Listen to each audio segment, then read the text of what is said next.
Bonjour à tous et bienvenue dans le guide Blueness, le guide de l'alimentation idéale pour le genre humain.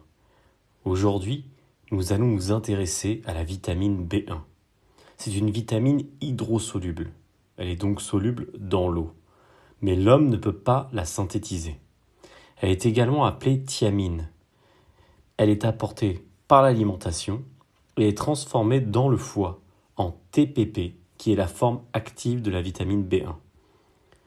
Le rôle le plus connu de cette vitamine, c'est la production d'énergie à partir des glucides, ainsi que la dégradation de l'alcool.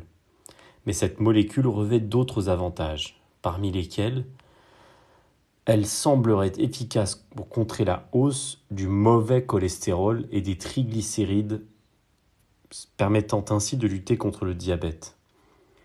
La thiamine ralentirait aussi le phénomène de glycation, qui est l'un des moteurs du vieillissement humain.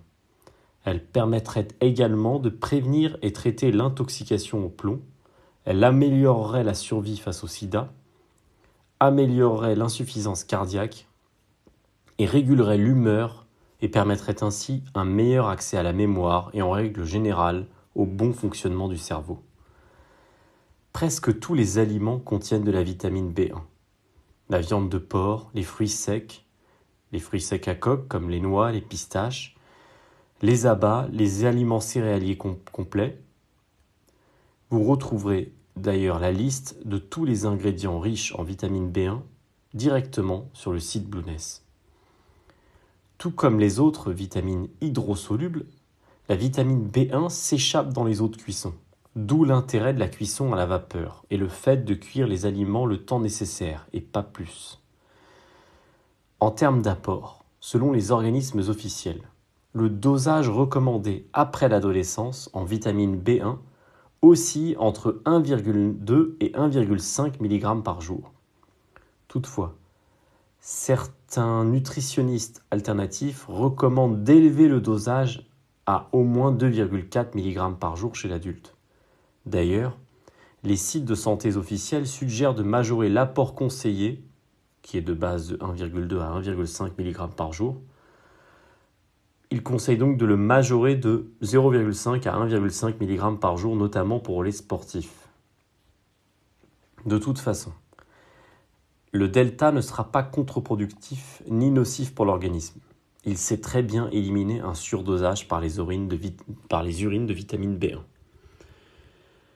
Alors, doit-on supplémenter ? A priori, non. Nous ne sommes pas sujets à une carence en vitamine B1 dans les pays industrialisés.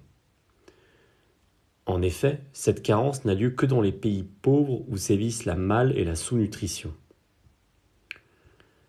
Si, toutefois, vous consommez quotidiennement des quantités suffisantes de protéines animales, d'abats et de légumes assaisonnés ou cuits, et que vous n'êtes pas un gros fumeur et que vous ne souffrez pas d'alcoolisme chronique avéré, vous n'avez probablement pas besoin de suppléments. Mais dans le cas contraire, nous vous invitons à consulter un médecin qui saura vous dire quelle complémentation en vitamine B1 vous pourriez prendre le cas échéant. En conclusion, à part dans des cas très précis que nous venons d'énoncer, la vitamine B1 vous sera amplement apportée par votre alimentation. Nul besoin de s'inquiéter à son sujet. À très bientôt dans le guide Blueness.